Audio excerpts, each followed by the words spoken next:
Dear all, today we are going to learn part 3 of pronouns. Four categories already discussed in previous videos. Now next one is interrogative pronouns. Interrogative means something to ask. We use interrogative pronouns to ask questions. The interrogative pronoun represents the thing that we don't know, what we are asking the question about. There are four main interrogative pronouns: who, whom, what, and which, means WH words.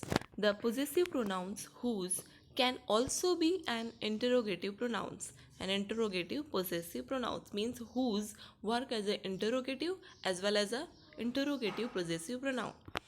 Now you can see in this table subject for subject and object, person, thing, person, object, things, and persons, which is used for these types of things and persons. For subject, for person, we used who, and for object, we use whom. For thing, what, for person or thing, which, and for only person, whose.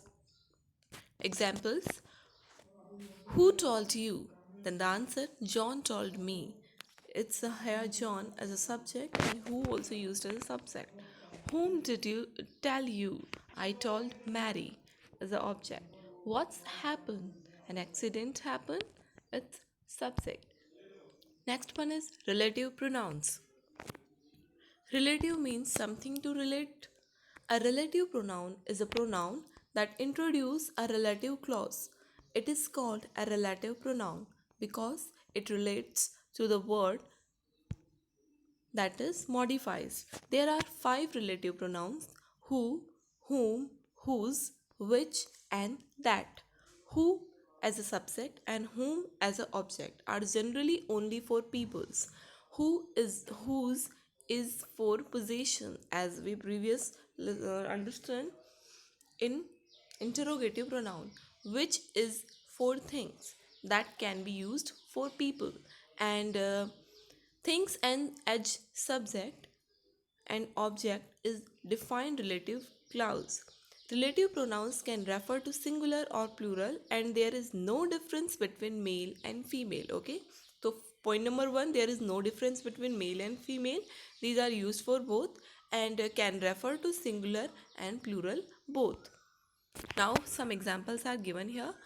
The person who phoned me last night is my teacher. Here you can see who connect the two parts of a sentence. The person and phoned me, these two are connected by who, and who is not here. Who means a WH word, not act as a WH or an interrogative word. This is work like a connecting or relative word. A car which hit me was yellow. The person whom I phoned last night is my teacher. The car whose driver jumped out just before the accident was completely destroyed. Next one is reciprocal pronoun. We use reciprocal pronoun when each of two or more subject is acting in the same way towards the other. Two or more than two means there is no place for singular subject, means it's work only for two or more plural subject. There are only two reciprocal pronouns and they are both towards each other and one another. When we use these reciprocal pronouns, there must be two or more people, things, or groups involved, so we cannot use reciprocal pronouns with I, you, means singular words, and they must be doing the same thing. For example, John and Mary love each other. The 10 prisoners were all blaming one another. Why don't you believe each other?